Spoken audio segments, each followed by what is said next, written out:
Өнөөдөр буюу 10 дугаар сарын 31-ний өдөр Улаанбаатар Паласт Баянгол дүүргийн гэмт хэрэгээс урьдчилан сэргийлэх ажлыг зохион байгуулах салбар зөвлөлөөс ерөнхий боловсролын 10-аас 12 дугаар ангийн хүүхэд залууст эрүүл өсвөр үе сэдвт уулзалтыг зохион байгууллаа. Тус уулзалтанд улсын хурлын гишүүн Эрдэнэ, Баянгол дүүргийн засаг дарга Одон Туяа, Баянгол дүүргийн иргэдийн төлөөлөгчдийн хурлын дарга Инх болт, хурлын дэд дарга Бурмаа, Цэцэгмаа, Нармандах, хүүхэд залуучуудын соёлын ордны дарга Дэлгэрбат, Баянгол дүүргийн эрүүгийн хэргийн шүүхийн тамгын газрын дарга Чулуунжав, Баянгол дүүргийн боловсролын хилцээний дарга Шижир Туяа зэрэг албаны хүмүүс оролцсон юм а. Хүүхдүүд, залуучууд маань энэ аливаа стресс өөрийгөө урьдчилан сэргийлэх, аливаа гэмт хандлагаас өөрийгөө авч харах, зайлсхийж чаддаг байх. Энэ талаар нийтлэг ойлголт маш өндөр өргөн түвшин байхаас эхлээд маш олон зүйлийг эзэмссэн тэр чиглэл рүү өөрийн гэсэн мэдлэг чадвартай байх нь бол туйлын чухал юм аа. Үүн дээр манай эзэмшчүүдийн оролцоо туйлын чухлаа гэдэг бас энд хэлэх ёстой. Манай Баянгол дүүргийн хуулийн байгууллагууд, Баянгол дүүргийн төрийн бүх байгууллагуудын хувьд бол энэ хүү гэмт хэрэгээс урьдчилан сэргийлэх үйл ажиллагаанд байнга идэвхтэй оролцдог. Энэ орчныг бүрдүүлэхийн тулд тэдний идэвх журмалт бол байнга өндөр байдгаа гэдгийг би бас зориуд онцолж хэлмээр байна.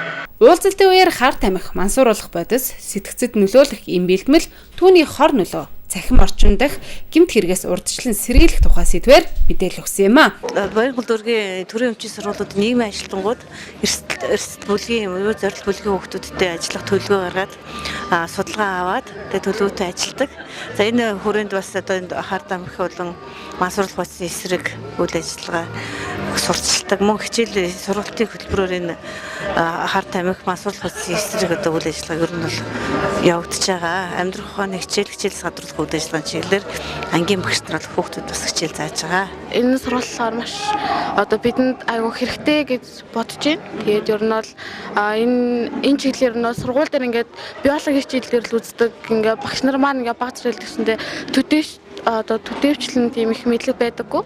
Тийм болохоор ер нь маш хэрэгтэй сургалт болж байна гэж бодож байна. Тэгээд ингээд хүүхдүүдэд ингээд аюу тийм уудахтай байдлаар маш тийм хөгжилтэй байдлаар явуулж байгаа болохоор маш хэрэгтэй сургалт гэж бодож байна. Энэ хүчирхийллийн талаар би энэ лекц сенат суугаад хүчирхийлэл гэдэг зүйл бидний эргэн тойронд үргэлж байдаг юм байна. Ганцхан надаас хол байдаггүй, надад ч гэсэн тохиолдож болдгийм байна гэдгийг ухаарч авлаа.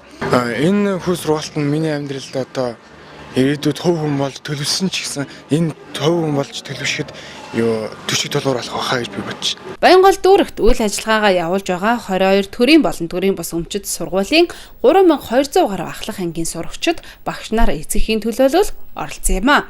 Мөн дижитал хамтлаг, амар продакшн, дуучин ган тогоо, хишиг далаа оргил нар оролцож санал бодлоо хүүхдүүдтэй чөлөөтэй солилцож ая дуугаа өргөлөө. Сүүлийн үед цахим орчинд болон хэвлэл мэдээллийн хэрэгслэр өдөр тутамд сонсогдож байгаа муу мэдээлүүдэд бага насны хүүхдүүд, мөн өсвөр насны хүүхдүүд өртсөн харамсалтай мэдээ байгаад сэтгэл түгшээж айдас дагуулж байгаа. Энэ цаг үед Баянгол дүүргээс зөв уулзалтыг зохион байгуулж байгаад баяртай байгаагаа эцэгчүүд илэрхийлж байсан юм а.